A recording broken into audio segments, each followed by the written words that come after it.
Dia menemukan bahwa Baisu berbeda dari para pemilik magnetis yang pernah dia kenal sebelumnya.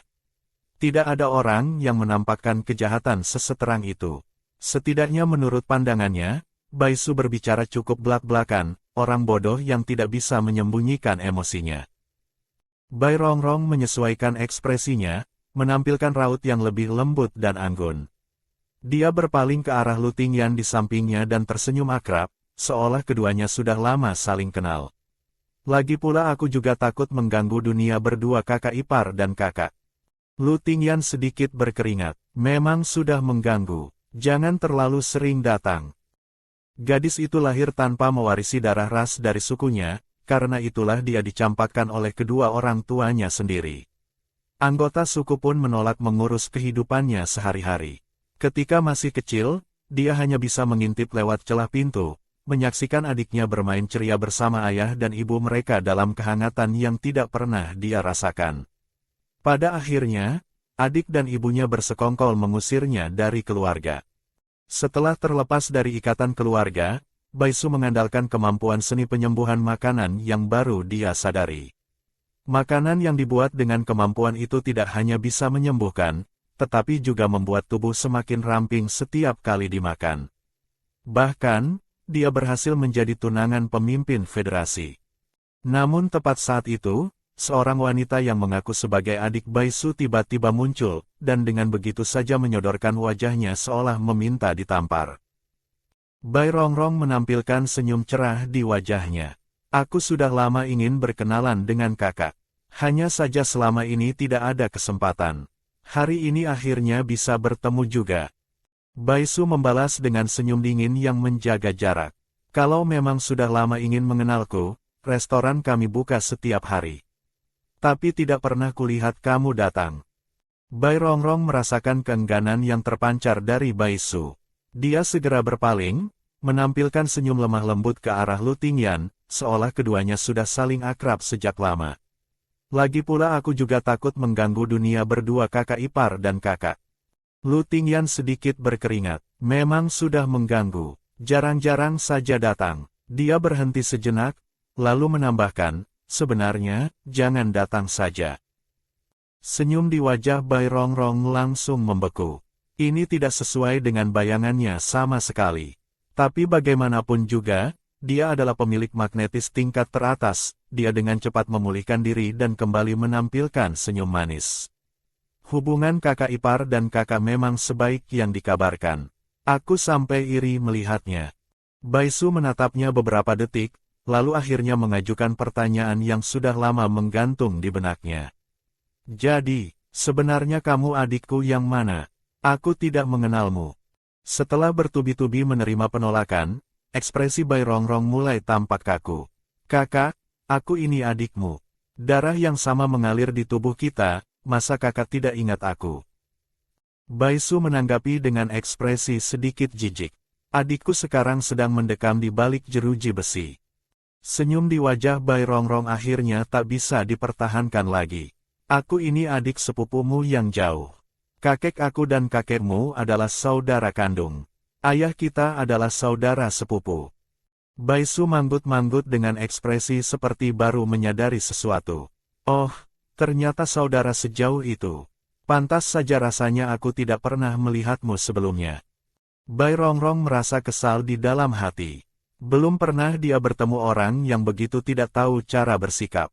Dirinya bagaimanapun juga adalah nona dari cabang keluarga Bai, dan darahnya adalah ras singa kelinci, jauh lebih mulia dibandingkan kelinci Belanda murahan milik Baisu itu, entah berapa tingkatnya. Bai Rongrong semakin mendongkol dalam hati. Yang dia butuhkan hanyalah kesempatan untuk mengenal para bangsawan berpengaruh. Apa yang Baisu banggakan?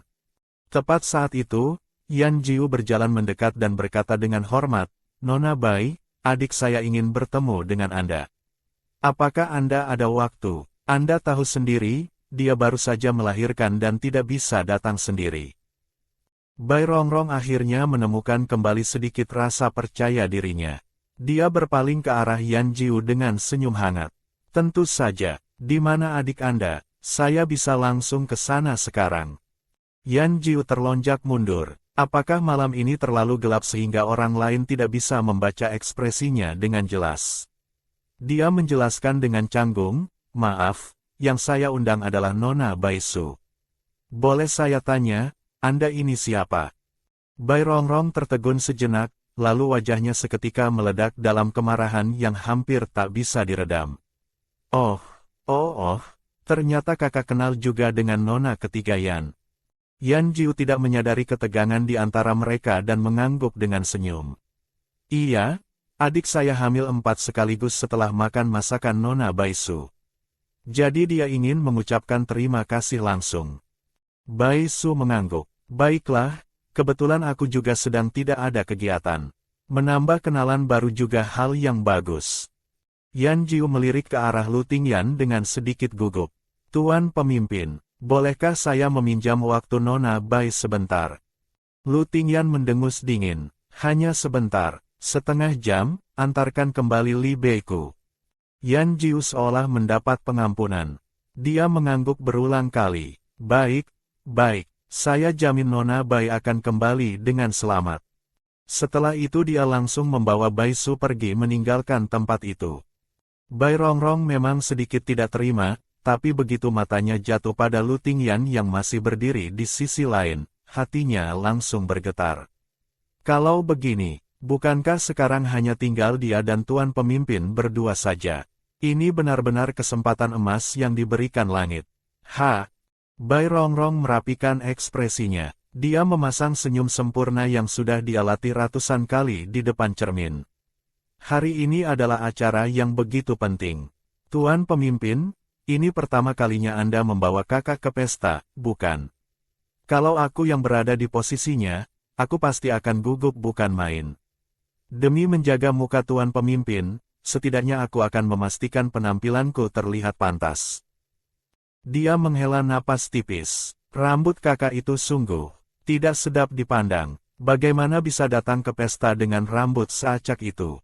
Sebagai bangsawan, sudah seharusnya seseorang tahu cara berpenampilan rapi dan anggun, itu bentuk rasa hormat paling dasar kepada tuan rumah. Tadi aku bahkan melihat beberapa orang dari keluarga Yan berbisik-bisik, tampak tidak puas melihat penampilannya yang sembarangan itu. Mereka bilang dia tidak menghormati acara ini, dan mencoreng muka tuan pemimpin. Suara Lu Tingyan terdengar dingin dan datar. Rambutnya tidak sedap dipandang, benar-benar mencoreng mukaku. Bai Rongrong melihat dia tampak menyimak, dan ekspresinya sedikit berubah. Dia segera melanjutkan, "Sebenarnya aku tahu tidak sepatutnya aku membicarakan keburukan kakak di belakangnya. Tapi kakak sudah bukan anak kecil lagi. Untuk acara sepenting ini, gayanya terlihat cukup bermasalah. Sungguh besar hati Anda mau tetap membawanya ke sini." Lu Tingyan akhirnya tidak tahan lagi. "Rambutnya itu aku yang menata sendiri. Butuh beberapa jam, dengan tanganku sendiri. Kamu ini siapa, berani menghakimi?" Dia menatap Bai Rongrong dengan pandangan penuh penghinaan. "Tidak bisa menghargai keindahan, dasar orang bodoh. Kamu kira gaya rambutmu sendiri bagus? Memalukan sekali." Lu Tingyan langsung berbalik dan pergi, sudah kehabisan kesabaran. Dalam hatinya, dia bergumam kesal. Rambutnya jelas cukup rapi, ada kesan santai yang elegan di sana. Tapi entah bagaimana bisa terlihat berantakan di mata Bai Rongrong. Dia pun akhirnya sampai pada kesimpulan, Bai Rongrong ini tidak lebih dari orang bodoh yang tidak punya selera. Tentu saja Bai Rongrong tidak mungkin membiarkan hal itu begitu saja. "Tuan pemimpin, tadi aku tidak sengaja, mohon jangan dimasukkan ke hati. Sebenarnya rambut kakak cukup bagus juga." Bai Rongrong mulai panik di dalam hati. Kalau sampai membuat tuan pemimpin murka, bagaimana dia bisa masuk ke lingkaran bangsawan nantinya?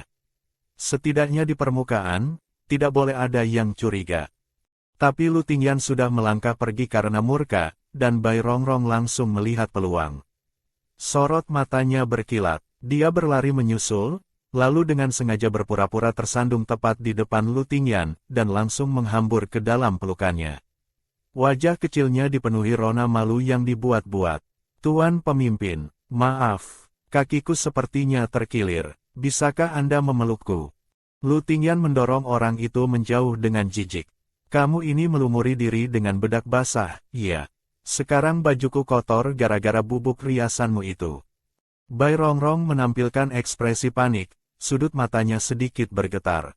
Maaf, aku tidak sengaja. Tadi aku berlari terlalu tergesa-gesa.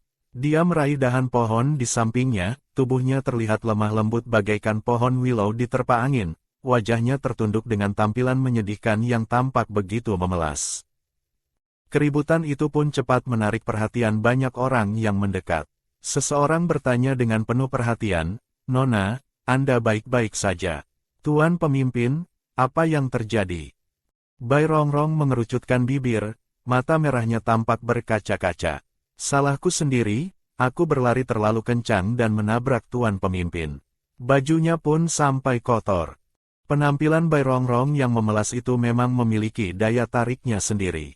Cukup banyak pejantan di sekitar sana yang tidak tahan untuk tidak merasa iba, ikut mencemaskan betina lemah lembut yang kikuk ini dalam hati. Pemimpin mereka, bagaimanapun juga, bukanlah tipe yang mudah berbelas kasih.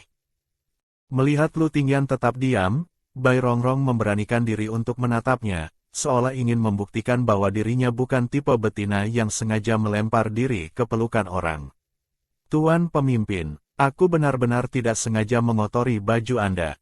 Berapapun harganya, katakan saja, biar aku yang mengganti." Lu Tingyan melangkah maju selangkah, menatapnya dengan sorot yang sulit ditebak, suaranya terdengar hampir seperti terkejut. "Kamu yakin benar-benar mau mengganti?" Bai Rongrong melihat tuan pemimpin akhirnya mau memandangnya dengan berbeda, bahkan di hadapan begitu banyak orang.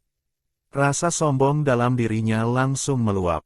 Sikapnya semakin lemah lembut, tubuhnya semakin tampak rapuh, sudut matanya bahkan basah oleh genangan air mata. Namun Lu Tingyan hanya menatapnya sejenak dengan pandangan datar, lalu mengeluarkan gelang pintar dan menampilkan kode QR. "Baiklah, jas ini adalah pesanan khusus, dipesan setahun sebelumnya, koleksi musim dingin terbaru. Total 37 juta. Scan sekarang." Suara Bai Rongrong langsung melonjak naik, sangat berbeda jauh dari nada lemah lembutnya tadi. Dia hanyalah nona dari cabang keluarga Bai. Sepanjang hidupnya, belum pernah dia melihat uang sebanyak itu. Punggungnya langsung dingin berkeringat. Lu Tingyan menatapnya dengan pandangan malas.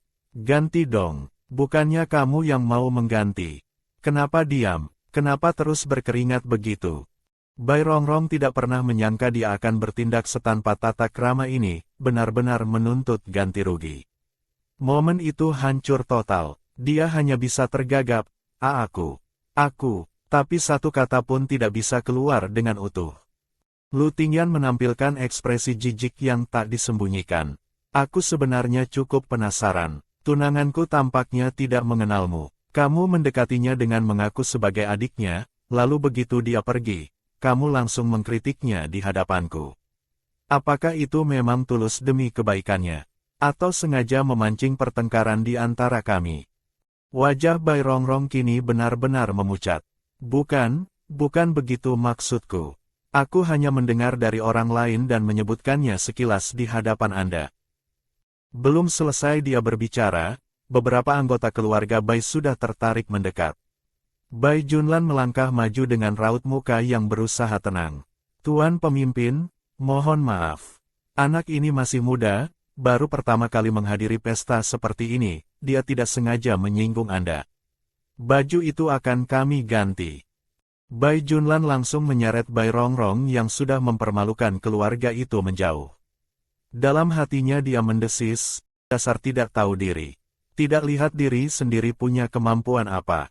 Kalau tuan pemimpin semudah itu didekati, memangnya semua betina di pesta ini tidak akan berusaha. Lu Tingyan menerima transfer dari Bai Junlan tanpa berkata apa-apa, lalu berbalik dan melangkah masuk ke ruang istirahat. Yan Hongyi sudah paham betul apa yang baru saja terjadi. Dalam hatinya dia tidak bisa tidak merasa kesal dengan kelakuan orang-orang dari keluarga Bai, membuat keributan di wilayahnya sendiri dan menyinggung tuan pemimpin. Kalau sampai keluarga Yan ikut kena imbasnya, acara-acara keluarga Yan ke depannya bisa dilupakan saja oleh keluarga Bai. Yan Hongyi segera menyusul Lu Tingyan. Tuan pemimpin, sungguh mohon maaf. Ini kelalaian saya dalam mengatur acara. Silakan beristirahat di sini, jika ada yang dibutuhkan, tinggal panggil pelayan kapan saja. Yan Hongyi sudah membungkuk dan bersiap mundur, tapi tepat di ambang pintu, Lu Tingyan tiba-tiba memanggilnya. Menurut kamu, gaya rambut istriku hari ini bagus. Yan Hongyi tertegun sejenak, tidak menyangka sama sekali itulah pertanyaannya. Dia mempertimbangkan jawabannya dengan hati-hati. Gaya rambut Nona Bai hari ini menciptakan tren baru yang belum pernah ada sebelumnya, santai, menggemaskan, namun tetap anggun dan berkesan. Hanya orang dengan jiwa seni tinggi yang bisa memikirkan gaya seperti itu. Dan sangat serasi dengan tuan pemimpin. Sudut bibir Lu Tingyan sedikit terangkat, hampir tidak terlihat. Sudah, keluar. Di sisi lain, Bai Su dan Yan Qinya sedang asyik berbincang ketika tiba-tiba bayangan seorang anak kecil berkelebat tidak jauh dari sana, langsung menarik perhatiannya. Hatinya langsung berdegup kencang. Tanpa berpikir panjang, kata-kata itu meluncur begitu saja dari bibirnya, anak itu. Anak kecil itu tiba-tiba menoleh, dan saat pandangan keduanya bertemu, hampir seketika Bai Su mengenalinya. Ini anaknya yang ketiga. Tapi si kecil itu justru langsung berbalik dan berlari. Bai Su tidak sempat menjelaskan apa-apa kepada Yan Jiu, dia langsung mengejar. Bantu aku kejar anak itu. Yan Jiu melongo sejenak. Anak yang mana? Tapi melihat Bai Su sudah berlari menjauh, dia pun langsung ikut menyusul. Dalam hatinya dia mengeluh, kalau orang yang baru dipinjam dari pemimpin Lu itu tidak bisa dikembalikan dalam kondisi sempurna, seluruh keluarga Yan pun tidak cukup kepalanya untuk menebus kerugian itu. Gerak tubuh anak itu sungguh aneh, kecepatannya luar biasa, hampir seperti laba-laba kecil yang melesat. Keduanya berlari semakin jauh meninggalkan keramaian. Bai Su melihat si kecil melesat masuk ke sebuah jalan sempit berliku. Semakin ke dalam, jalur itu semakin sempit dan terjal, tapi dia tetap memaksakan diri mengejar. Tiba-tiba anak itu perlahan berhenti. Dia berbalik, menatap Bai Su dengan senyum dingin, lalu dari bawah kakinya, lapisan es mulai menjalar dengan cepat ke arah Bai Su. Bai Su langsung berbalik hendak kabur, tapi entah sejak kapan, di belakangnya sudah terpasang jaring laba-laba raksasa. Begitu dia bergerak mundur, seluruh tubuhnya langsung menempel tepat di tengah-tengah jaring itu. Tangkap dia, ujar si babi putih kecil. Suaranya memang masih kekanakan, tapi ada kegelapan di dalamnya yang membuat bulu kuduk berdiri. Bai Su meronta-ronta, tapi tidak bisa melepaskan diri dari jaring yang lengket itu sama sekali. Dia menoleh ke arah si kecil. Ada apa? Bicara saja baik-baik, kenapa harus mengikatku begini? Si babi putih kecil mengulurkan tangan mungilnya, menekuk satu jari, lalu jaring itu beserta Bai Su di dalamnya tertarik begitu saja ke arahnya dengan mudah. Gerakannya elegan dan tenang, seolah tidak ada usaha sama sekali, gayanya sudah menyerupai Elias yang angkuh itu sejak usia sekecil ini. Bai Su menatap wajah mungilnya dan hatinya langsung tergerak. Kamu anakku, kan? Aku sudah mencarimu selama setengah tahun ini. Dia melanjutkan dengan pelan, suaranya penuh ketulusan, dulu, aku tidak mampu menghidupi kalian semua. Aku pikir kalau kalian pergi dan punya nama masing-masing di luar sana, kalian semua bisa bertahan hidup. Karena itulah aku terpaksa menjual kalian. Tapi begitu aku mulai bisa mencari uang, aku langsung memasang pengumuman di mana-mana untuk mencarimu. Pulanglah bersamaku, mau, tidak. Dia menatap si kecil dengan tulus, matanya dipenuhi harapan dan kesungguhan. Sesuatu berkilat di mata si babi putih kecil, satu detik goyah, lalu dengan cepat digantikan oleh kedinginan seperti semula. Tubuh mungilnya mendekat, dan dia memeluk pinggang Bai Su dengan penurut, tampilannya begitu manis dan jinak. Namun entah mengapa, punggung Bai Su malah merinding. Ada sesuatu yang tidak beres. Bai Su menggigit bibirnya, menatap si kecil dengan perasaan campur aduk. Sayang, kamu memang sengaja datang menemuiku malam ini, kan? Tadi di keramaian itu, aku langsung melihatmu begitu kamu muncul. Satu detik si kecil tampak tergoyahkan, tapi kedinginan itu segera kembali menguasai sorot matanya. Dengan santai, tubuh mungilnya menggesek-gesekkan diri ke perut Baisu, tapi ekspresi wajahnya tetap suram dan gelap. Tentu saja aku sengaja datang menemuimu. Buah tangan kecil yang mungil tiba-tiba menghunjam tepat ke perut Baisu. Darah langsung menyembur deras. Baisu menatap si babi putih kecil itu dengan tidak percaya. Si babi putih kecil mencabut tangannya dengan wajah tanpa ekspresi, matanya menatap dingin. Maaf ya, aku tidak punya sedikit pun kepercayaan padamu. Baisu merasakan rasa sakit di perutnya perlahan-lahan menghilang, mati rasa sepenuhnya. Si babi putih kecil mengoperasikan dua capit tajam, memotong sesuatu di dalam perutnya. Kehilangan darah yang terus-menerus membuat tubuhnya menggigil kedinginan yang menusuk sampai ke tulang. Kamu sedang melakukan apa? Suaranya terdengar lemah, hampir tidak seperti suaranya sendiri. Si babi putih kecil tidak menjawab. Dia hanya diam, dengan tenang mengambil sesuatu dari dalam perut Baisu. Tiba-tiba Baisu melihatnya, kalung yang tergantung di leher si kecil. Lambang yang sangat familiar, itu, aliansi medis. Elias pernah menyebutkannya, sebuah organisasi medis yang terkenal jahat di tingkat internasional, yang menggunakan manusia sebagai bahan percobaan dan menjalankan transaksi kotor dengan cara-cara paling keji. Ternyata dia adalah orang aliansi medis. Pantas saja tim dari pesta terbuka itu sudah mencarinya begitu lama tanpa hasil. Baisu membuka mulut, ingin mengatakan sesuatu, tapi yang keluar justru isak yang tertahan, dan matanya merah berkaca-kaca. Nak! Butiran air mata besar langsung jatuh, menghantam kaki depan si babi putih kecil, memercik menjadi bunga-bunga air yang halus dan rapuh. Gerakan si babi putih kecil mendadak melambat. Dia mengangkat kepala, bertemu dengan tatapan Baisu. Matanya berpendar sejenak dengan kebingungan yang tulus. Wanita ini gila, dirinya sedang membedah tubuhnya, dan dia malah merasa kasihan padanya. Si babi putih kecil mengatupkan bibirnya rapat-rapat. Dia datang malam ini membawa misi. Kalau tidak berhasil membawa pulang sisa kantung rahim Baisu, dialah yang akan mati. Si babi putih kecil adalah anak terlantar yang suatu hari ditemukan oleh orang-orang aliansi medis karena bakatnya. Sejak itu, setiap harinya diisi dengan pelatihan tanpa henti, hanya yang menjadi nomor satu yang bisa bertahan hidup. Setiap bangun tidur, yang ada hanya belajar dan berlatih. Demi tidak dicambuk dan tersingkir, emosinya selalu dalam keadaan tegang permanen. Tapi dia lahir terlalu tampan, yang paling tampan dan paling mencolok di seluruh kam aliansi. Itu justru mudah menarik perhatian dari jenis-jenis yang menyimpang. Maka sejak kecil dia sudah belajar cara membunuh. Kemampuan pembekuan esnya muncul saat dia terdesak di sudut dinding oleh 3 bisman menyimpang yang memaksanya ke jurang tanpa jalan keluar. Dengan kemampuan itu, dia bisa memanipulasi darah di dalam tubuh musuh hingga membeku menjadi es, tanpa meninggalkan luka apapun di permukaan. Orang-orang aliansi medis menemukan kemampuannya itu dan langsung memindahkannya ke kelompok elit, lepas dari lingkungan pembantaian 100 orang setiap harinya. Dalam satu kejadian tak terduga, dia mengetahui bahwa aliansi medis ingin mengkloning gen dari tubuh Baisu. Konon itulah satu-satunya magnetis di seluruh benua yang berpotensi menembus level 9 dan mencapai level 10, yang akan mengguncang seluruh sistem hierarki Bisman yang ada.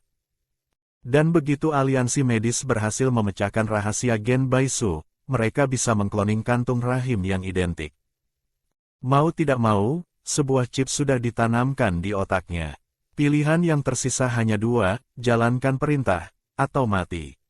Si babi putih kecil menatap Baisu, lalu tanpa menjawab sepatah kata pun, dia berbalik dan pergi. Jaring yang membelit Baisu langsung luruh, dan seluruh tubuhnya kehilangan penopang, jatuh tersungkur ke tanah. Di pojok jauh yang tersembunyi dalam kegelapan, Baisu versi asli bersembunyi bersama satu klon lainnya. Keduanya mengintip dari bayangan, menyaksikan klon kedua itu terjatuh. Klon pertama menoleh, berbisik, kita naik dan selamatkan dia. Baisu versi asli menggeleng dengan wajah pucat. Itu cuma klon, tidak perlu. Meski begitu, meskipun hanya klon, rasa sakit itu tetap terhubung. Bai Su meringis pelan. Bocah sialan itu benar-benar tidak kenal ampun. Nanti kalau sudah ketemu, dia harus memberinya pelajaran, balas dendam atas semua rasa sakit ini. Klon pertama menatap klon yang tergeletak di sana dengan perasaan iba. Tapi kantung rahimnya sudah diambil bocah itu. Benar-benar tidak apa-apa. Bai Su menggeleng kecil. Masalahnya tidak terlalu besar. Bocah itu tujuannya terlalu jelas, pasti ada yang menyuruhnya dari belakang. Yang diambil itu kantung rahim klonku, barang palsu. Tidak akan bisa digunakan untuk meneliti gen. Lebih baik tunggu Lu Tingyan datang dan suruh orang mengikutinya dari kejauhan secara diam-diam. Klon pertama menatapnya dengan tatapan kagum polos. Kamu kok bisa sepintar itu? Bai Su versi asli mendengus. Kamu ini klonku, kalau kamu sebodoh ini, yang tidak beres itu kamu. Klon pertama mengempis. Mungkin semua kecerdasanmu sudah kamu ambil sendiri. Tiba-tiba, Su. Elias melesat datang dan langsung memeluk klon kedua yang tergeletak bersimbah darah di tanah. Dari balik pojok tersembunyi, klon pertama mendongak, lalu memberi isyarat kepada Bai Su dengan ekspresi penuh arti. Kemampuan klon seseorang hampir tidak bisa disembunyikan lagi. Bai Su sudah hampir melangkah keluar untuk menjelaskan, tapi tiba-tiba berhenti. Dia berjongkok kembali. Bai Su menggerakkan klon kedua, mengendalikannya untuk membuka mata dengan lemah. Elias, tolong aku, bisik klon itu dengan suara serak. Jahit perutku, aku tidak akan mati, kan? Di mata Elias, ada sesuatu yang berperang dalam diam. Su. Meski sangat ingin menolong, hambatan psikologis itu belum bisa dia atasi sepenuhnya. Klon kedua menggenggam tangannya, dan melanjutkan dengan suara lemah, tidak apa-apa. Bayangkan saja kamu sedang menjahit ikan kecil atau udang. Sama saja, kan? Setelah berkata itu, klon itu langsung memuntahkan genangan darah segar. Di seberang sana, dua orang terlibat dalam adegan hidup mati yang dramatis, sementara di pojok bayangan, Bai Su versi asli dan klon pertama malah menjulurkan leher, menonton dengan antusias seperti menonton pertunjukan. Klon pertama menopang dahinya, geleng-geleng kepala. Aku benar-benar angkat tangan. Dokter itu sampai menangis, dan kamu tidak merasa kasihan sedikitpun. Masih pura-pura sekarat segala. Bai Su malah menyipitkan mata dengan acuh. Merasa kasihan pada pria itu pertanda sial seumur hidup. Ini kesempatan emas, bisa atau tidaknya memaksa Elias menembus hambatan psikologisnya, semuanya bergantung pada momen ini. Elias melihat klon kedua hampir tidak bernapas, dan akhirnya menyerah. Demi tidak membiarkan lukanya semakin parah, dia mengubah dua capit depannya menjadi bentuk menyerupai pisau bedah, tangan itu masih gemetar, tidak berani melakukan sayatan pertama. Darah klon kedua terus mengalir keluar tanpa henti, pemandangan itu akhirnya memaksa Elias untuk bertindak. Capit tajamnya yang terbungkus benang laba-laba halus dan lembut menembus kulit itu dengan pelan. Bai Su versi asli akhirnya menghela napas lega. Bagus. Dengan ini, dia punya alasan untuk meminta Elias membantunya dalam operasi nanti, untuk mengambil kembali kantung rahim dari dalam tubuh Bai Sue. Klon pertama melirik ke arah Bai Su. Bagaimana kalau dia sadar kamu pura-pura sakit dan menipunya? Bai Su mengedipkan mata dengan licik. Siapa yang pura-pura? Dia hanya tidak mau mati. Tidak ada yang berpura-pura. Klon pertama mendidih dalam diam. Aku minta organisasi kirimkan otak cadangan untukku. Tepat saat itu, klon ketiga sudah membawa Lu Tingyan sampai ke mulut jalan sempit itu. Saat Bai Su versi asli berlari menghampiri, Lu Tingyan sampai melongo. Kenapa ada dua susu? Bai Su berlari mendekat. Aku yang asli. Aku mengirim klon untuk menemuimu. Ini kemampuan klon milikku. Mata Lu Tingyan langsung berbinar, menatapnya dengan penuh kejutan yang menyenangkan. Susu, kamu ternyata punya kemampuan khusus juga. Lalu nada suaranya berubah, lebih serius, tapi kemampuan itu harus disembunyikan rapat-rapat, mengerti? Jangan biarkan siapapun tahu. Dengan begitu, Kamu punya kartu rahasia yang bisa menyelamatkan nyawamu di saat-saat paling kritis. Baisu juga memang sudah berpikiran sama, itulah mengapa dia menyembunyikannya sekian lama. Dengan sedikit tidak berdaya, dia menarik tangan Lu Tingyan. Ayo, jangan biarkan bocah itu kabur. Lu Tingyan mengangguk dan langsung memanggil orang-orang dari keluarga Yan, seluruh area pesta dikunci dan diblokade. Alasannya, sebuah barang berharga milik pemimpin Lu hilang.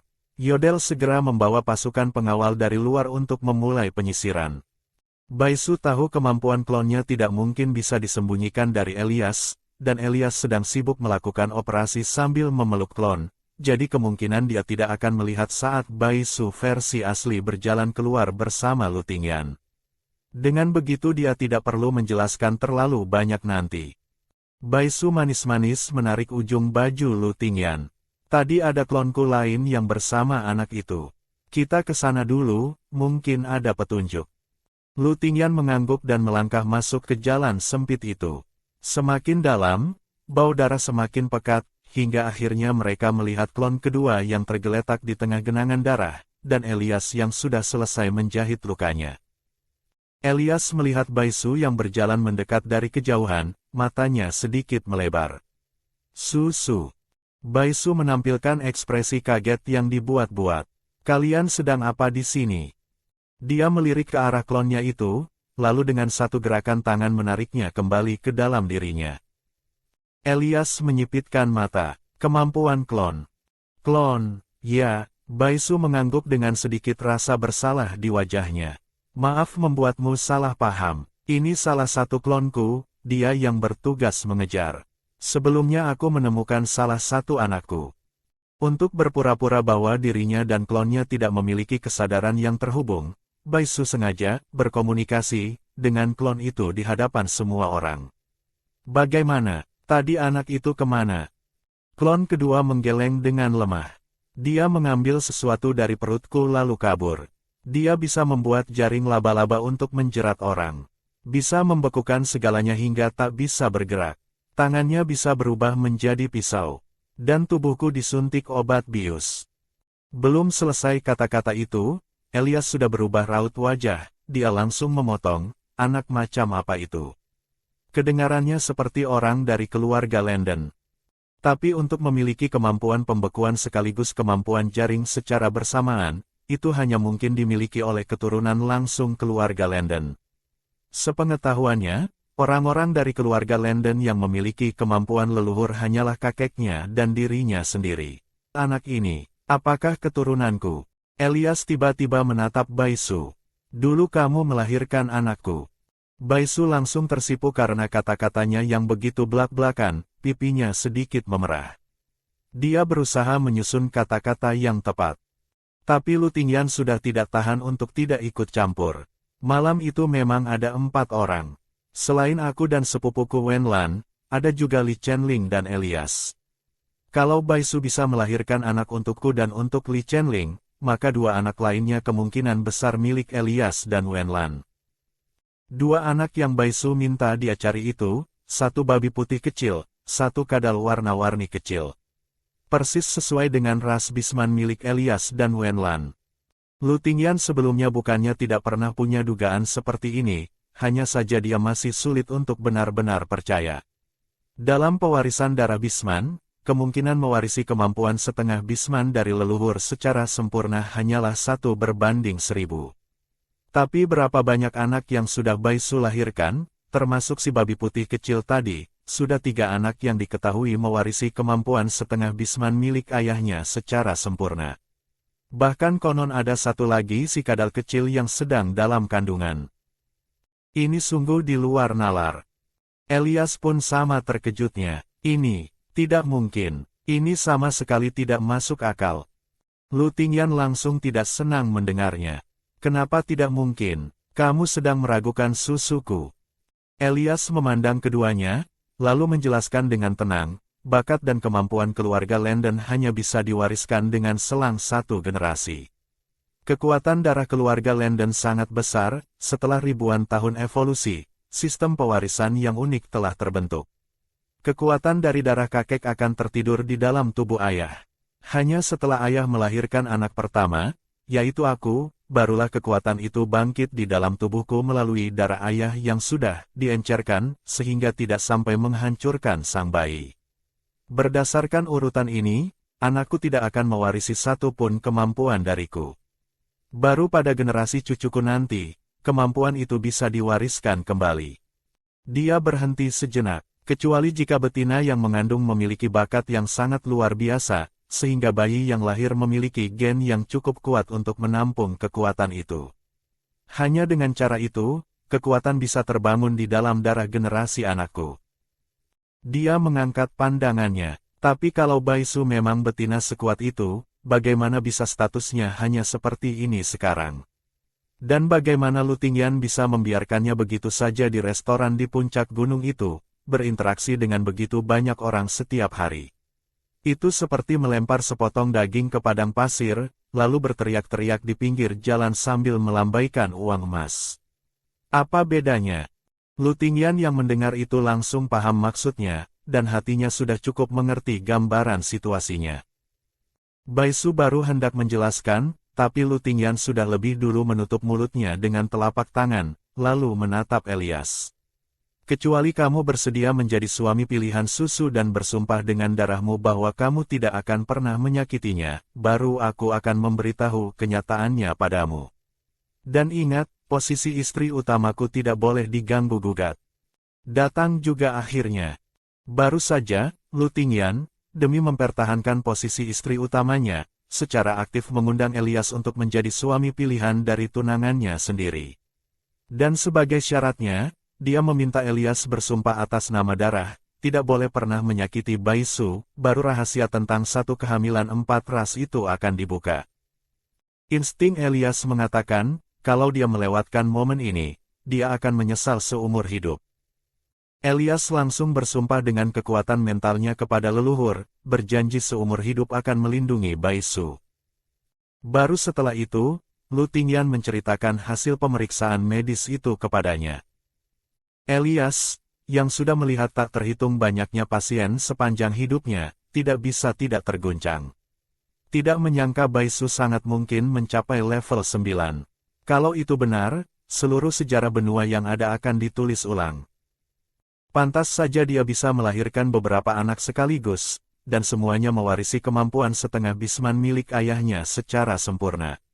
Bakat seperti ini, kalau boleh jujur, bahkan dibandingkan dengan seluruh magnetis di dunia pun, mungkin tidak ada yang bisa menyaingi nilainya. Selama ini, magnetis dengan level tertinggi yang pernah ada hanyalah level 7 atau 8. Level 9 belum pernah muncul sebelumnya, apalagi level 9 dengan kemampuan khusus tambahan. Elias yang masih diliputi kegembiraan tiba-tiba berpaling ke arah klon kedua. Tadi kamu bilang anak itu mengambil kantung rahimmu. Klon itu mengangguk, benar, dan di lehernya ada kalung dengan lambang aliansi medis. Pupil Elias langsung menyempit tajam.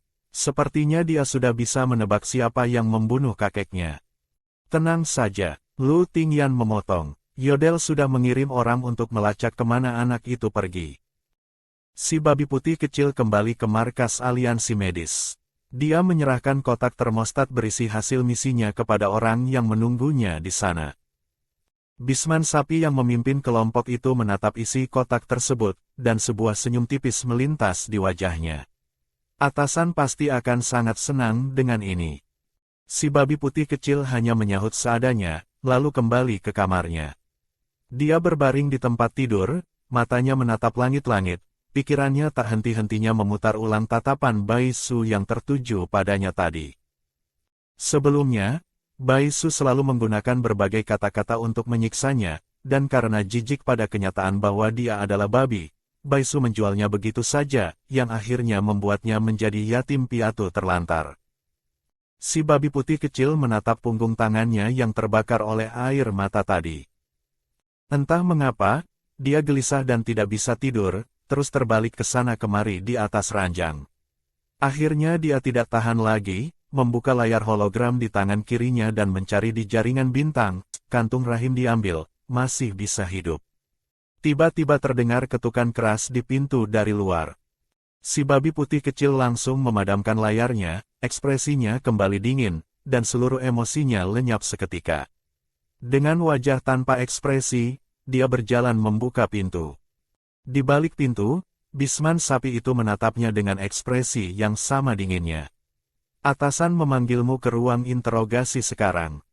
Begitu si babi putih kecil melangkah masuk ke ruang interogasi, sebuah cambukan langsung melayang ke mukanya, meninggalkan garis darah di dadanya. Dia hanya mendengus pelan, wajahnya tidak berubah sedikitpun. Seolah sudah terbiasa sejak lama. Doktor, sosok bergelar doktor itu menunjuk tumpukan daging busuk di lantai dengan penuh kemarahan. Nilai profesionalmu adalah yang tertinggi di antara semua orang di sini. Aku rasa kamu tidak mungkin sebodoh tidak bisa membedakan kantung rahim asli dari daging palsu. Di mata si babi putih kecil ada sesuatu yang bergerak, dirinya jelas mengambilnya langsung dari perut Baisu, seharusnya itu yang asli. Sang doktor menatapnya dengan jijik. Gumpalan daging itu sama sekali bukan daging dari tubuh Baisu. Tidak ada informasi genetis yang bisa diekstrak darinya. Si babi putih kecil terdiam. Meskipun misi gagal dan dia harus menerima hukuman, entah mengapa, jauh di sudut hatinya yang paling dalam, ada sesuatu yang terasa seperti lega. Sang doktor menghela napas panjang, lalu dengan pelan mengelus kepala si babi putih kecil. Sudah, pergi terima hukumanmu sendiri. Saat si babi putih kecil kembali ke kamarnya, seluruh tubuhnya sudah dipenuhi luka dan bekas cambukan. Sebuah chip tertanam diam-diam di otaknya, diam-diam memantau setiap pergerakan emosinya. Selama chip itu mendeteksi ada niat untuk mencari pertolongan dari luar, chip itu akan langsung mengendalikan otaknya. Dia perlahan mengangkat tangan, menatap punggung tangannya yang terbakar oleh air mata itu. Ternyata di luar sana, bahkan air mata dari betina yang paling dia benci pun terasa hangat. Sungguh baik rasanya. Tim yang dikirim Yodel untuk melacak berhasil kehilangan jejak si babi putih kecil. Jejaknya sudah sengaja dihapus oleh seseorang, tidak ada satupun petunjuk yang bisa ditemukan. Elias tidak terlalu terkejut mendengarnya. Kalau aliansi medis semudah itu dilacak, mereka tidak akan bertahan sampai beratus-ratus tahun. Baisu mulai tampak cemas. Lalu bagaimana? Dia pasti tidak baik-baik saja di sana. Kita harus secepatnya menemukan cara untuk menyelamatkannya. Elias mengusap kepalanya dengan tenang. Jangan panik dulu. Kalau dia memang ada di dalam aliansi medis, aku kira aku tahu bagaimana cara memancingnya keluar. Lu Tingyan, istri utama yang cerdas, langsung menangkap maksudnya. Kamu maksudkan menggunakan Bai Sue sebagai umpan? Benar. Elias mengangguk, memandang keduanya. Tujuan akhir aliansi medis seharusnya adalah kantung rahim susu. Kalau kita melakukan operasi untuk mengambil kantung rahim dari dalam tubuh Bai Sue, mereka yang sudah menanamkan begitu banyak investasi di Bai Sue pasti tidak akan diam. Mereka pasti akan datang untuk menyelamatkannya. Bai Su tiba-tiba menyadari semuanya. Ini semua memang mengarah padanya sejak awal. Dia menatap Elias. Apakah kamu bisa membantuku melakukan operasi transplantasi kantung rahim? Elias terdiam. Di benaknya, bayangan adiknya yang meregang nyawa di atas meja operasi masih terus berputar tanpa henti. Dia sudah kehilangan terlalu banyak. Sekarang, begitu dia akhirnya menemukan seseorang yang ingin dia lindungi, dia tidak punya keberanian lagi untuk menghadapi kemungkinan kehilangan itu sekali lagi. Baisu menggenggam tangannya erat-erat. Elias, aku percaya padamu. Aku tahu kamu pasti bisa. Kamu boleh berlatih dulu menggunakan klonku. Elias menatap matanya yang penuh kepercayaan itu, dan sesuatu yang sudah lama terkubur di dalam dirinya mulai bergerak, mencoba untuk menembus cangkangnya. Sejak kecil dia selalu dianggap jenius, bagaimana mungkin dia tidak merindukan saat-saat memegang pisau bedah lagi. Lu Tingyan tiba-tiba bertanya dari samping, Susu, kalau kamu menggunakan klonmu untuk dia berlatih, apakah kamu dan klon itu merasakan hal yang sama? Kalau klon itu terluka, kamu juga akan merasakannya. Baisu hampir saja menyangkal, tapi dia bertemu dengan tatapan Lu Tingyan yang tajam namun pasrah itu. Kata-katanya langsung berbelok. Iya, aku merasakannya. Tapi Elias bisa memberi anestesi, dengan begitu aku tidak akan merasakan apa-apa. Elias melihat matanya yang penuh kepercayaan itu, dan akhirnya mengangguk. Baiklah, aku akan berusaha secepatnya mengatasi hambatan psikologisku.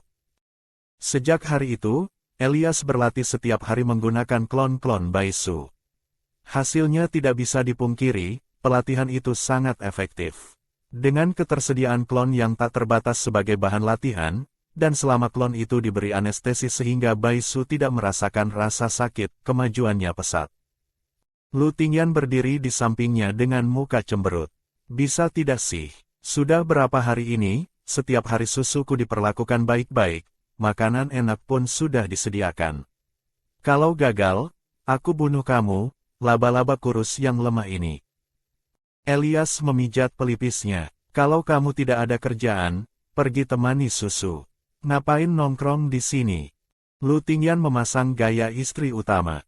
Aku harus mengawasi kamu langsung. Khawatir kamu yang setengah-setengah ini malah membunuh susuku. Elias hampir tertawa. Aku setengah-setengah. Dia menatap Lu Tingyan. Kalau begitu, apakah kamu tahu cara merawat kelinci? Apakah kamu tahu bahwa kelinci Bisman bertubuh kecil dan ramping, secara alami jauh lebih mudah terluka dibandingkan Bisman lainnya? Apakah kamu tahu telinganya rentan meradang dan perlu dibersihkan secara rutin? Lu Tingyan mengangkat alis dengan santai dan tenang. Sekarang aku sudah tahu semua itu. Dia melanjutkan, aku istri utama, kamu masih mau bersaing denganku. Sungguh laba-laba bodoh. Elias kehabisan kata-kata. Ada rasa frustrasi yang aneh, seolah dia yang baru saja memberikan poin gratis kepada pesaingnya sendiri. Dia mendengus dingin. Intinya, kalau kamu memang benar-benar ingin kebaikan susu, jangan ganggu aku di sini. Sudah, aku malas membuang waktu denganmu. Dia kembali menunduk, fokus pada penelitian operasinya. Tiba-tiba, gelang pintar Lu Tingyan bergetar, pesan dari Yodel masuk. Baisue yang ada di tangan kita meminta dengan keras untuk bertemu Nona Baisu. Kalau tidak bisa bertemu, dia akan meledakkan dirinya sendiri. Lu Tingyan langsung berbalik dan turun mencari Baisu. Melihat wajah Baisu yang tampak kelelahan, Lu Tingyan tidak bisa tidak merasa iba. Kamu pasti sangat lelah, sayang. Baisu tersenyum lebar, dan langsung rebah ke dalam pelukannya dengan manja.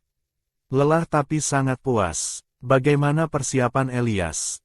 Lu Tingyan berkata dengan nada sedikit kesal, tingkat keberhasilan operasinya sudah 3 hari berturut-turut mencapai 100%. Orang bodoh itu masih saja bilang kepercayaan dirinya belum cukup. Sambil berkata, dia membelai-belai telinga kelinci kecil Baisu. Susu, Baisue ingin menemuimu. Mau pergi? Baisu merenungkannya sebentar, lalu mengangguk. Dia sudah lama ingin pergi. Selama si babi putih kecilnya masih terjebak di dalam aliansi medis, dia perlu memahami lebih banyak tentang organisasi itu. Dan hubungan antara Baisue dan ibunya dengan aliansi medis pasti tidak sesederhana yang terlihat. Begitu Baisue melihatnya, dia langsung melompat menghantam pintu transparan dengan keras. Baisu, akhirnya kamu datang juga. Sorot matanya seperti iblis yang sedang mengincar mangsa. Baisu menatapnya dengan tenang. Dengar katamu kamu ingin menemuiku, jadi aku kesini untuk melihat apa yang ingin kamu katakan. Baisue tiba-tiba tertawa sinis. Kamu pikir kamu sangat istimewa. Ku beritahu kamu, aku juga punya kemampuan khusus. Kemampuanku adalah melihat masa depan. Dan dalam masa depan yang kulihat, semua anakmu akan mati. Kamu mau menyelamatkan mereka. Ekspresi Baisu tidak berubah sedikit pun. Kamu memanggilku ke sini hanya untuk mengatakan itu. Baisue melihat dia tidak tergoyahkan, dan senyumnya semakin lebar, semakin ganjil. Semalam dia melihat dalam penglihatannya bahwa dirinya akan mati di meja operasi. Demi menghindari nasib itu, hari ini dia rela mati-matian memaksa untuk bertemu Baisu. Selama Baisu menampilkan sedikit saja kepanikan, itu sudah cukup untuk dia jadikan celah untuk menerobos pertahanannya dan mendapatkan kebebasan sebagai tawar-menawar. Baisu menghela napas panjang. Tahu tidak, aku paling malas berhadapan dengan orang bodoh. Dulu, ketika kamu masih berdiri tinggi dengan seluruh keluarga Bai di belakangmu, ditambah kemampuan melihat masa depanmu itu, tetap saja kamu tidak bisa mengambil keuntungan dari aku. Kamu pikir dengan kondisimu sekarang, kamu punya modal apa untuk bernegosiasi denganku? Bai Sue yang tertembus rencananya langsung memucat, tangannya mengepal. Kenapa kamu masih mau datang kalau begitu? Bai Su meliriknya dengan malas. Aku tahu dulu kamu dan ibumu bersekongkol dengan orang-orang aliansi medis untuk mencuri kantung rahimku. Aku hanya penasaran satu hal, apa hubungan kalian dengan mereka? Bagaimana kalian bisa menghubungi mereka? Mendengar kata aliansi medis, sorot mata Bai Sue langsung dipenuhi ketakutan, dan dia terus-menerus menggeleng. Aku tidak tahu. Aku benar-benar tidak tahu apa yang kamu bicarakan. Bai Su menatapnya. Selama kamu memberitahuku jalur kontak dengan aliansi medis, mungkin aku bisa mempertimbangkan untuk memberi kesempatan hidupmu. Bai Sue seolah kehilangan kendali, dia semakin histeris, tawanya semakin gila. Kamu tidak tahu apa-apa. Kamu pikir kamu bisa senang berapa lama? Tidak lama lagi kamu akan menjadi tikus gat yang dikejar semua orang. Hahaha, Bai Su, kamu tidak akan baik-baik saja. Lu Tingyan menatap Bai Sue dengan jijik. Sudahlah, pergi saja. Dalam kondisi seperti ini tidak ada yang bisa digali dari mulutnya. Dia memalingkan wajah. Malam ini biarkan orangku menginterogasi ibu Bai Sue, minta dia mengungkap informasi tentang aliansi medis. Setelah kembali ke rumah, Lu Tingyan mengelus kepala kecil Bai Su. Persiapan operasi dari Elias sudah hampir matang. Begitu restoran tutup nanti, kita akan melakukan operasinya di sini. Bai Su sedikit tertegun. Maksudmu, operasinya dilakukan di rumah, tidak ke rumah sakit? Lu Tingyan berkata dengan nada ringan namun tegas. Karena kita tidak tahu seberapa jauh level magnetisme akan naik setelah kantung rahim itu ditransplantasikan kembali. Levelmu harus tetap dirahasiakan. Pergi ke rumah sakit juga tidak aman. Kita akan memastikan peningkatan levelmu semaksimal mungkin. Setelah berkata itu, Lu Tingyan tiba-tiba menindihnya ke bawah. Susu, sekarang kita main tempel gelembung dulu, yuk. Wajah Bai Su langsung merah padam. Kedua tangannya refleks menutupi mukanya yang memanas. Baiklah, bagian ini tidak perlu dibahas lebih lanjut, lewati saja. Di sisi lain, di kamar yang sudah disulap menjadi ruang operasi, Elias tengah mengamati seekor kelinci yang baru selesai dioperasi dan berbaring di dalam inkubator suhu stabil. Perlahan, si kelinci kecil itu membuka matanya, menatap langit-langit dengan pandangan sedikit bingung. Sudah bangun. Suara Elias terdengar lembut dan hati-hati, seolah takut mengejutkan si kelinci. Klon pertama mengerjap pelan, matanya perlahan fokus. Begitu melihat Elias, pipinya langsung memerah, dia menundukkan kepala dengan malu, tubuhnya sedikit menegang tidak karuan. Di luar inkubatornya, beberapa angka pada monitor mulai naik. Elias melihat data itu melonjak tajam. Susu, ada yang tidak nyaman. Klon pertama menatapnya dengan tatapan bingung yang polos, matanya yang basah berkedip-kedip dengan tidak karuan. Aku tidak sengaja, maaf. Di inkubator lain, beberapa data yang serupa juga ikut melonjak naik. Elias segera memahami situasinya. Data yang menunjukkan tanda-tanda seperti ini, biasanya hanya muncul saat masa birahi, bukan berasal dari para klon. Ini dari Bai Su yang asli. Tidak perlu berpikir panjang pun dia sudah tahu siapa yang bermain-main di kamar sebelah. Elias menelepon Lu Tingyan dengan muka hitam. Dari seberang, telepon baru saja diangkat, terdengar suara napas yang tidak teratur. Mau omong apa, cepat. Elias menahan amarahnya dengan susah payah. Kamu tahu tidak bahwa perubahan data pada tubuh asli Susu akan mempengaruhi kondisi para klon. Kamu punya 3 menit. Kalau belum selesai, aku sendiri yang akan memberikan obat penenang. Setelah berkata itu, dia mematikan telepon dengan tenang. Di inkubator, data merah para kelinci kecil mulai turun, hampir semua kembali ke level normal. Hanya satu yang masih bertahan lebih tinggi dari biasanya, detak jantung yang terlalu cepat. Elias menundukkan matanya, menyembunyikan senyum di balik sorot matanya. Dia bisa membayangkan betapa saltingnya si kelinci kecil itu saat ketahuan. Dia berbalik dan mengetuk pintu di sebelah. Lu Tingyan membuka pintu dengan wajah cemberut dan penuh api. "Kamu datang lagi mau apa? Aku sudah berhenti." Elias menatapnya dengan pandangan jijik. Hanya sebagai dokter yang ingin memberikan pengetahuan dasar tentang perawatan kelinci kecil. Dia menatap sekilas. Kelinci Belanda itu sangat rapuh, jauh lebih mudah terluka dari yang kamu bayangkan. Lu Tingyan tidak senang mendengarnya, tapi terpaksa membuka pintu lebih lebar dan membiarkan Elias masuk. Baisu sudah sepenuhnya merah dari ujung kepala sampai ujung kaki, dia bahkan mengubah dirinya menjadi kelinci kecil seukuran telapak tangan, menungging dengan wajah terbenam dalam lipatan selimut yang lembut. Dua telinga kecilnya terkulai lemas di atas selimut itu, menggemaskan tiada taraf. Melihat kondisi kamar yang berantakan, Elias sedikit mengerutkan kening, lalu dengan tenang memungut si kelinci kecil dan membawanya ke kamar mandi. Sebagai bentuk rasa hormat, dia tetap bertanya, "Susu, boleh?" Wajah Baisu sudah merah menyala, dia terbata-bata, tidak bisa menjawab dengan normal. Hatinya dipenuhi rasa bersalah. Anaknya belum diselamatkan, Elias sudah begitu sibuk setiap hari berlatih operasi demi membantunya, sementara dirinya malah bermain-main dengan Lu Tingyan di kamar sebelah. Elias sedikit mengerutkan kening, tampak tidak terlalu berdaya.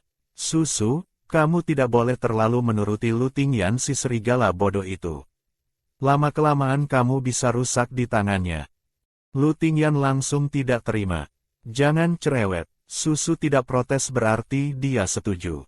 "Kalau dia tidak mau, tendangan kaki kelinci itu sudah mendarat di mukamu tadi waktu kamu mau angkat dia." Heh, tawa kecil keluar dari sela bibir Lu Tingyan. "Lihat kan, meski banyak pejantan yang bersaing, hanya aku yang paling memahami Baisu. Orang-orang itu mau merebut apa dariku?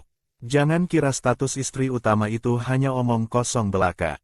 Elias menatap jejak kecil kaki kelinci yang tercetak di wajah Lu Tingyan, dan ada tawa yang tidak berhasil dia sembunyikan sepenuhnya di balik sorot matanya.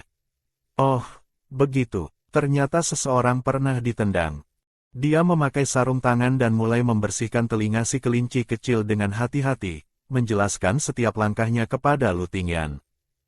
Lu Tingyan tidak punya kata-kata untuk membantah, diam-diam dia berdiri di samping dan memperhatikan, seolah takut melewatkan satu poin pun. Di sisi lain, di ruang kerja keluarga Bai Rongrong duduk di depan komputer, menelusuri informasi yang tertera di layar hologram yang berkedip-kedip. Ekspresinya semakin lama semakin terkejut. Sejak kejadian memalukan di pesta itu, dia mulai bergerak diam-diam. Pertama, dia membujuk ayah Baisu, Bai Ruyan, untuk menulis surat kepada Federasi Internasional dan melaporkan Lu Tingyan.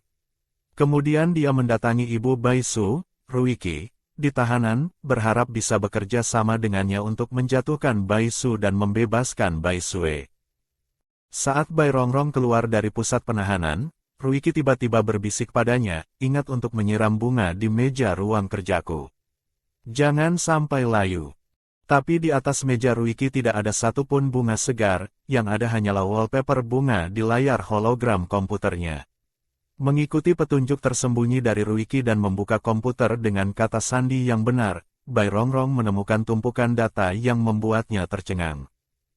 Semuanya, transaksi demi transaksi selama bertahun-tahun antara Ruiki dan Baisue dengan aliansi medis, tertera di sana dengan detail yang mengejutkan. Pantas saja keluarga Bai yang jelas merupakan yang paling lemah di antara 4 keluarga besar itu bisa membiarkan Baisue hidup lebih mewah dari putri pemimpin suku manapun. Pantas saja mereka mampu menjalin hubungan dengan begitu banyak bangsawan ibu kota. Jari-jari Bai Rongrong bergetar karena kegembiraan. Kalau Ruiki dan Baisue mati, bukankah dia bisa menggantikan posisi mereka dan melanjutkan hubungan dengan aliansi medis? Semua yang dimiliki ibu dan anak itu, semuanya akan menjadi miliknya. Detak jantung Bai Rongrong semakin cepat, semakin keras, semakin kencang. Dengan tangan yang gemetar, dia mengetikkan alamat yang tertera di sana, dan mengirimkan email pengabdiannya sendiri. Balasan datang hampir seketika. Oke, mereka benar-benar menerima. Bai Rongrong menutup mulutnya dengan kedua tangan, seluruh tubuhnya bergetar hebat karena kegembiraan yang tidak tertahankan. Selama dia berhasil masuk ke dalam aliansi medis, jangankan Bai Sue, bahkan Bai Su pun bisa dia lampaui dengan mudah. Dia terus menyegarkan layar, tidak bisa berhenti menatap dua huruf itu. Tawa tanpa suara merekah di wajahnya, dipenuhi rasa puas yang meluap-luap. Setelah tawa itu mereda, dia menundukkan kepala ke dalam lipatan tangannya. Ibu, aku akan punya masa depan yang cerah. Suaranya bergema pelan di ruang kerja yang sunyi, nyaris tidak terdengar, hampir terhapus oleh kesunyian malam. Sementara itu, lantai atas rumah keluarga Bai sunyi senyap, tapi di lantai bawah, keributan sudah pecah. Bai Ruxin, Bai Jiayue, dan Bai Ruyan, tiga saudara kandung itu, menatap Bai Junlan dengan ekspresi penuh keterkejutan. Kenapa? Mereka tidak habis pikir. Bai Junlan benar-benar berencana menyerahkan kesempatan perjodohan dengan putra sulung keluarga Yan kepada Bai Rongrong. Perjodohan dengan Yan Tai adalah peluang untuk naik kelas yang tidak datang dua kali. Beberapa orang yang lebih mudah tersinggung pun tidak mengerti alasannya, bahkan tanpa Bai Sue, keluarga inti Bai masih punya banyak kandidat yang lebih layak. Mengapa harus memberikan peluang sebagus itu kepada cabang keluarga yang jauh? Bai Junlan menghantam meja dengan keras. Kalian mempertanyakan keputusanku. Bai Ruyan tampak tidak puas. Nenek, Bai Sue masih mendekam di dalam sana. Masa kita tidak usaha membebaskannya? Bai Ruxin pun ikut menimpali, lagi pula Bai Su sekarang adalah tunangan pemimpin. Setelah dia menikah dengan pemimpin, keluarga kita pasti ikut terangkat.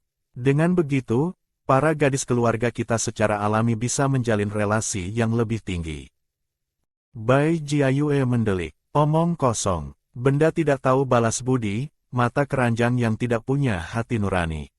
Beberapa hari lalu aku sendiri yang memintanya mengirimkan sedikit makanan untuk membantu memulihkan kemampuan reproduksiku, dan gadis itu tidak mau sama sekali. Hanya menyuruhku antre di tokonya seperti orang biasa. Bai Junlan menyapu pandangannya ke seluruh ruangan, memandang mereka satu persatu. Sueku akan diselamatkan, kalian tidak perlu khawatir. Bai Su gadis itu mau memutus hubungan pun tetap saja darah keluarga Bai mengalir dalam dirinya. Tenang saja, dia menghela napas. Kalau keluarga Yan sudah bisa diberikan kepada Rongrong, Sue hanya akan mendapatkan yang lebih baik dari itu. Tidak mungkin lebih buruk. Bai Ruyan yang mendengar itu akhirnya tenang, wajahnya sedikit berseri. Selama nenek bersedia turun tangan, Sue pasti ada harapan. Persiapan operasi Bai Su sudah benar-benar matang, tapi sejak pagi hari, ada sesuatu yang menggantung di hatinya. Perasaan tidak enak yang tidak bisa dia jelaskan, seperti ada sesuatu yang akan terjadi. Elias menyentuh kepalanya dengan lembut. Susu, jangan tegang. Percayalah padaku, aku tidak akan mempertaruhkan nyawamu. Kalau belum 90% yakin, aku tidak akan mulai. Bai Su mengangguk dengan penurut. Dia sendiri pun tidak bisa menjelaskan perasaan itu, hanya saja hatinya gelisah tidak karuan. Di sisi lain, Lu Tingyan tengah bersama Yodel mengawal Bai Sue yang dipindahkan dari penjara rahasia menuju ke puncak gunung. Demi tidak menarik perhatian, keduanya bergerak seperti biasa. Begitu kendaraan keluar dari pinggiran kota, Lu Tingyan langsung merasakan sesuatu yang tidak beres. Tepat saat itu, sebuah pesan masuk dari Wen Lan melalui layar hologram. Skak, gawat, ada surat dari keluarga Bai yang dikirimkan sebagai laporan ke Federasi Internasional untuk menuntutmu. Aku tadi tidak memperhatikan, dan bawahan idiotku salah langkah sampai suratnya keburu diteruskan ke atas. Lu Tingyan tertegun sebentar, sepupunya yang satu ini, di saat-saat kritis, kenapa selalu tidak bisa diandalkan? Surat pengaduan biasa seharusnya selalu dicegat dan tidak sampai ke tangan federasi. Tapi justru sekarang ada yang lolos. Pesan berikutnya langsung masuk. Skak, hati-hati ya. Mereka bawa meriam besar untuk membombardir kamu. Wen Lan meletakkan layar hologramnya setelah mengirim pesan, lalu dengan santai mengelus rambut indahnya yang rapi, memandang cermin kecil di atas meja kerja dengan puas. Wah, tampan juga ya, biarkan dia mati aja sana. Haha. Di sampingnya, bawahan yang berdiri kaku langsung menjilat, memang iya. Lan Ge, kamu kan sudah diakui sebagai tampan terbaik di Federasi Internasional kita. Wen Lan meliriknya dengan tatapan dingin yang menyembur angin beku. Hentikan menjilat itu. Munculkan rekaman video anak harimau betinaku. Cepat. Siap-siap. Bawahan itu langsung mengangguk cepat, dan menampilkan rekaman dari layar hologram yang melayang. Seekor kadal kecil berambut pendek dengan tampilan menggemaskan tengah mengenakan seragam militer loreng yang gagah, berlatih bersama sekelompok bisman dewasa di lapangan, semua bersaing memperebutkan satu paha ayam yang ditaruh di tengah. Wen Lan langsung menutup dadanya. Anakku benar-benar menggemaskan, pikal ayah yang gila pada putrinya. Bawahan di sampingnya benar-benar tidak tahu harus berkata apa. Sepasang putri kembar betina Wen Lan ini tidak ada yang tidak kenal di markas kakaknya. Si kadal kecil, sifatnya suka berkelahi, hampir seperti teroris cilik. Atasan sudah malas membawanya ke arena tinju setiap hari, jadi langsung dilempar ke markas militer untuk bermain, dan hasilnya sudah di luar kendali. Adik-adik seunit sudah ketakutan setiap hari karena terus dipukuli, muka dan harga diri sudah lama tidak tersisa. Adiknya, si kelinci Belanda kecil, sebaliknya, manis dan menggemaskan, siapapun yang melihatnya ingin mengelus. Tapi kakaknya yang si kadal kecil itu ganas luar biasa, siapapun yang berani mendekati adiknya akan berakhir dengan kaki patah. Mereka hanya bisa dari kejauhan menatap sambil bermimpi. Ada bisman jantan yang 8 generasi leluhurnya tidak berhasil melahirkan satu pun betina, sementara atasan mereka tanpa susah payah mendapat sepasang kembar betina, lalu setiap hari menghabiskan waktu mengeluh betapa lelahnya mengurus anak perempuan. Kalau bukan karena dia adalah atasan, sudah lama semua orang urunan memukulnya jadi bengkak. Dari earphone yang dikenakan, Lu Tingyan menerima laporan dari Departemen Pemantauan. Tuan Pemimpin, kami berhasil menyadap sinyal rahasia dari aliansi medis. Mereka mengirimkan tim untuk menyelamatkan Bai Sue. Belum sempat Lu Tingyan merespons, laporan berikutnya langsung menyusul. Tuan Pemimpin, Federasi Internasional juga mengirimkan satu regu yang meminta kami membebaskan Bai Sue. Yodel pun akhirnya merasakan kejanggalan itu. Pemimpin, bagaimana sekarang? Lu Tingyan menampilkan ekspresi serius yang jarang terlihat di wajahnya. Terus maju. Tiba-tiba, ledakan. Kendaraan itu bergerak dengan presisi, meliuk menghindari bahaya dalam hitungan detik. Sejumlah besar bisman turun dari helikopter, semuanya bisman sapi yang suka bertempur. Mereka melepaskan kekuatan mental untuk memblokir jalan. Lu Tingyan melepaskan kekuatan mentalnya, masuk ke mode semi-bisman, dan merobek-robek bisman sapi yang mencoba mendekat ke pintu kendaraan. Namun meski begitu, masih ada yang tidak kenal nyawa terus menyerbu. Orang-orang aliansi medis kebanyakan adalah pejuang nekat, setiap kali menjalankan misi, mereka selalu datang dengan tekad untuk tidak kembali. Sangat sulit untuk ditangani. Orang-orang dari Federasi Internasional terus mengikuti dari belakang sambil meneriakkan peringatan, kami adalah Federasi Internasional. Hentikan tindakan berbahaya kalian segera. Kalau tidak, kami akan melakukan intervensi bersenjata. Peringatan yang sama diulang 3 kali, tidak ada yang peduli. Tidak ada pilihan lain, orang-orang federasi akhirnya ikut terjun ke dalam pertempuran. Melalui pemindaian, mereka menemukan target penyelamatan ada di bagasi kendaraan, dan semua tembakan langsung diarahkan ke sisi Lu Tingyan. Lu Tingyan melepaskan kekuatan mental yang semakin besar. Tekanan yang dilepaskan oleh bisman jantan level 9 bukan sesuatu yang bisa ditanggung sembarang orang. Beberapa helikopter yang terbang rendah langsung dihancurkan sepenuhnya oleh kekuatan mentalnya. Matanya menjadi tajam seperti silet.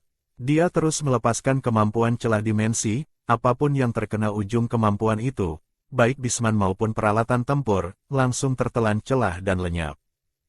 Mereka tidak berani mendekat, tapi juga tidak mundur.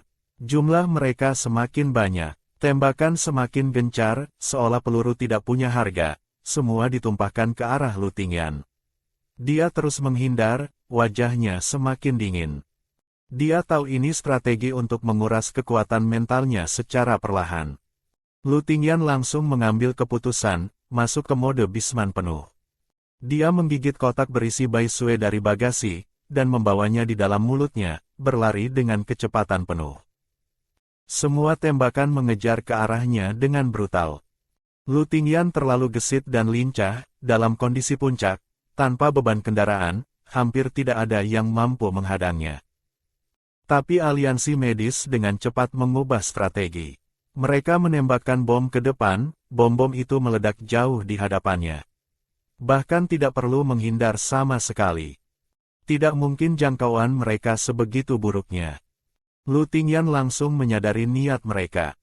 Asap dari bom-bom itu membawa gas racun biologis. Telinganya langsung berdengung keras, penglihatan di depannya mulai kabur. Dia memaksakan diri untuk terus berlari. Tapi kecepatannya mulai tidak terkendali, semakin lama semakin melambat. Dan akhirnya, satu bom jatuh tepat di depannya. Ledakan itu menghantam perutnya, meninggalkan luka bakar yang dalam di seluruh bagian bawah tubuhnya. Bulu-bulunya terbakar hangus, daging di beberapa bagian sampai gosong. Aroma mesiu memenuhi hidungnya,